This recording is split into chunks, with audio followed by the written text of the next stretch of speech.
तो चाइना ने रिसेंटली अपनी हिस्ट्री के सबसे बड़े मून मिशन को सक्सेसफुली एग्जीक्यूट कर दिया है और इसी के साथ चाइना दुनिया की पहली कंट्री बन गया है जो मून की फार साइड से सैंपल्स लेके वापस धरती पे आया है। China's space agency has made history, bringing with it samples from the unexplored far side of the moon. Samples from the far side of the moon. अब आप भी ये सोच रहे होंगे कि मून की फार साइड क्या होती है और क्या चाइना इससे पहले भी मून पे मिशंस भेज चुका है और क्या चाइना इस मामले में इंडिया से भी आगे निकल गया है और लास्टली पाकिस्तानी इस मिशन को लेकर सेलिब्रेट क्यों कर रहे हैं। तो इन सब सवालों का जवाब मिलेगा इस वीडियो में। So let's begin. तो ये है हमारी धरती की एकमात्र नेचुरल सैटेलाइट मून, जिसने एंशिएंट टाइम से ही हम ह्यूमंस की इमेजिनेशन को अट्रैक्ट किया है। But it's only after 1950s जब टेक्नोलॉजीज इतनी एडवांस और मैच्योर हो गई कि पूरी दुनिया को सरप्राइज करते हुए यूएसएसआर ने ह्यूमन हिस्ट्री की पहली मैनमेड सैटेलाइट को अर्थ के ऑर्बिट में पहुंचा दिया और इसी के साथ अमेरिका और यूएसएसआर के बीच स्पेस रेस शुरू हो गई, जिसमें क्लियरली यूएसएसआर आगे निकलता हुआ दिख रहा था। बिकॉज इन 1959 यूएसएसआर का लूना 1 मून के पास पहुंचने वाला पहला स्पेसक्राफ्ट बन गया था और उसके ठीक 2 साल बाद इन 1961 यूएसएसआर के कॉस्मोनॉट यूरी गैगेरियन स्पेस में जाने वाले पहले इंसान बन गए थे। तब इस रेस में पीछे रह गए अमेरिका ने एक बहुत ही बोल्ड अनाउंसमेंट की।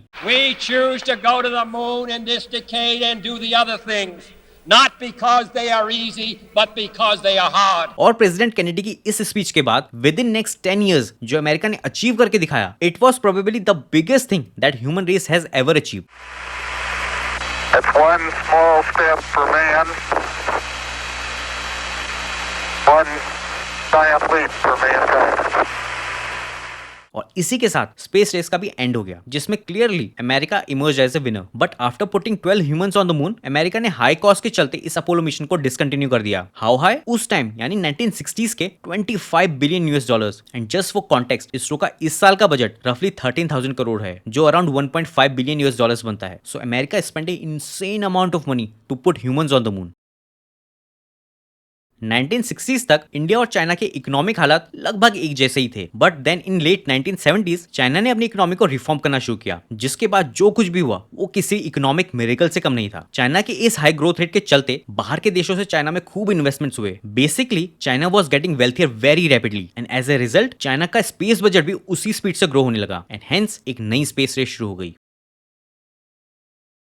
Despite huge difference in space budget, India और चाइना की मून जर्नी ऑलमोस्ट एक साथ ही शुरू हुई थी। चाइना ने अपना पहला मून मिशन चैंग-ई 1 2007 में भेजा, जबकि इंडिया ने भी 2008 में चंद्रयान 1 को लॉन्च कर दिया था। But as of now China moon race में हमसे काफी आगे निकल गया है। जहां इंडिया ने पहली सक्सेसफुल मून लैंडिंग 2023 में की, वहीं दूसरी ओर चाइना करीब 10 साल पहले ही मून पर सक्सेसफुली लैंडिंग कर चुका था और जो अब चंद्रयान 4 मून के सैंपल्स रिटर्न वाला मिशन अटेम्प्ट करेगा वो चाइना 2020 में ही कर चुका है। So yes, as of now China India से इस फील्ड में तो बहुत आगे निकल गया है। जस्ट एक स्मॉल इन्फो, सारे चाइना के मून मिशंस का नाम आप देखोगे कि चैंग-ई होता है। चैंग-ई बेसिकली चाइनीज मैथोलॉजी में एक गॉडेस है और ऐसा माना जाता है कि वो धरती से चांद पर गई थी, तो उनके नाम पे यूजुअली चाइना के सारे मून मिशंस होते हैं। तो चाइना के इस मिशन को लेकर 2 ऑब्जेक्टिव्स थे। नंबर 1, ये पता लगाना कि मून की फार साइड और नियर साइड में डिफरेंस क्या है। अब जिनको पता नहीं है मैं उनको थोड़ा बैकग्राउंड दे देता हूँ। मून की बेसिकली 2 साइड्स होती हैं, एक नियर साइड और एक फार साइड। नियर साइड मून की वो साइड होती है जो हमें हमेशा धरती से दिखती रहती है, जबकि फार साइड इसके ठीक अपोजिट होती है जो हमें कभी भी धरती से नहीं दिखती। और इसी फार साइड पे साइंटिस्ट का बहुत इंटरेस्ट है, क्योंकि ये नियर साइड से बिल्कुल ही अलग है। जहां नियर साइड में हमें काफी बड़े प्लेन्स देखने को मिलते हैं, वहीं दूसरी ओर फार साइड में हमें काफी ज्यादा क्रेटर्स देखने को मिलते हैं। और इस मिशन से लाए गए सैंपल्स की मदद से साइंटिस्ट इस डिफरेंस का पता लगाना चाहते हैं। और इस मिशन का दूसरा ऑब्जेक्टिव है मून के ओरिजिन्स का पता लगाना। अभी करंटली मून के ओरिजिन्स को लेकर हमारे पास सेवरल थ्योरीज हैं, बट उन सब में एक थ्योरी है जो अमंग साइंटिस्ट बहुत वाइडली एक्सेप्टेड है, जिसे जायंट इंपैक्ट हाइपोथेसिस कहते हैं। इसके अकॉर्डिंग बिलियंस ऑफ ईयर्स पहले एक मार्स साइज का ऑब्जेक्ट धरती से टकरा गया था, जिससे ह्यूज अमाउंट में मटेरियल अर्थ के ऑर्बिट में पहुंच गया and then over a period of time ये सारा मटेरियल ग्रेविटी की वजह से इकट्ठा हुआ और एज ए रिजल्ट मून बन गया। तो इस थ्योरी को टेस्ट करने और इसे और अच्छे से रिफाइन करने के लिए फार साइड से लाए हुए मून सैंपल्स साइंटिस्ट की मदद कर सकते हैं। तो इन्हीं सब ऑब्जेक्टिव्स को अचीव करने के लिए मई 2024 में ये मिशन लॉन्च हुआ और विद इन 5 डेज ये मून के ऑर्बिट में पहुंच गया। अब यहाँ पे आपका एक सवाल हो सकता है, बट सेम डिस्टेंस को ट्रेवल करने में तो चंद्रयान 3 को ऑलमोस्ट 22 दिन लगे थे।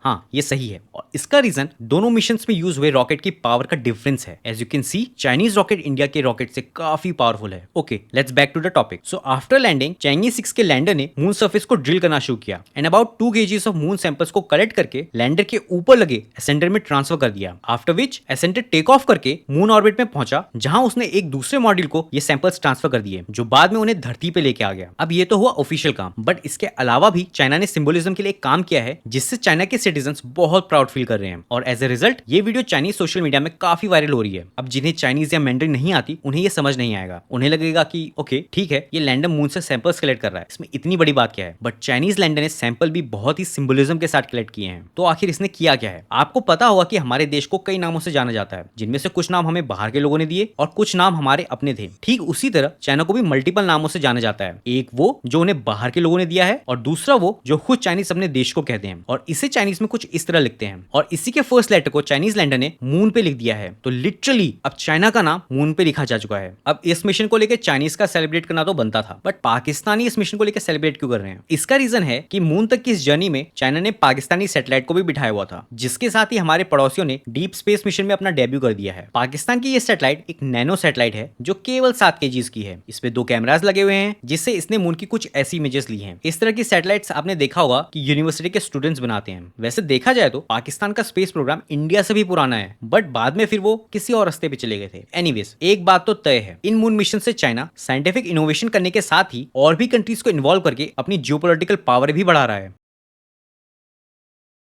नाउ एक सवाल तो आपके मन में भी आ रहा होगा कि सडनली ये सारे देश मून पे क्यों जा रहे हैं? क्या एक नई स्पेस रेस शुरू हो गई है? तो इसके कई रीजंस हैं, जिसमें पहला है रिसोर्सेस। मून पर काफी मात्रा में रिसोर्सेस मिले हैं, जिनमें से एक है हीलियम-3, जिसे हम न्यूक्लियर रिएक्टर में एज ए फ्यूल यूज कर सकते हैं। ऐसा माना जाता है कि मून पे हीलियम-3 इतनी मात्रा में प्रेजेंट है जिससे हम पूरी अर्थ को कई सेंचुरीज तक पावर कर सकते हैं। और इसके अलावा आपको याद होगा चंद्रयान 1 ने मून पे पानी खोजा था, जिसको मल्टीपल पर्पजेस के लिए यूज किया जा सकता है। For example as a drinking water and to make a breathable air for the astronauts. और साथ ही में it can also be used as a rocket fuel. और इन्हीं सब पॉसिबिलिटीज के चलते ऐसा माना जाता है कि मून एक दिन डीप स्पेस मिशन के लिए एक रिफ्यूलिंग स्टेशन बन सकता है। इसी में अगला रीजन है जियोपॉलिटिक्स। अब मून पे ये सब रिसोर्सेज तो मिल गए हैं और शायद आगे और भी मिले, बट इन रिसोर्सेज पे किस देश का हक होगा? कौन इन रिसोर्सेज को माइन करके यूज कर सकेगा? These are the big questions that are still remain to be answered. Last है साइंस। ऐसा माना जाता है कि मून लगभग 4.5 बिलियन ईयर्स से अनडिस्टर्ब पड़ा हुआ है। तो लिटरली ये एक म्यूजियम है for the study of our solar system. तो इसकी मदद से हम अपनी धरती के ओरिजिन्स को भी जान सकते हैं। और बात रही स्पेस रेस की, तो ये नई स्पेस रेस कुल मिला के 2 देशों के बीच है, चाइना और अमेरिका। जहां अमेरिका 2026 तक ह्यूमंस को मून पे भेजना चाहता है, तो वहीं चाइना 2030 तक। एंड बोथ मून के साउथ पोल के पास एक परमानेंट ह्यूमन सेटलमेंट बनाने का प्लान कर रहे हैं। अब ऐसा हो पाता है कि नहीं, it remain to be scene.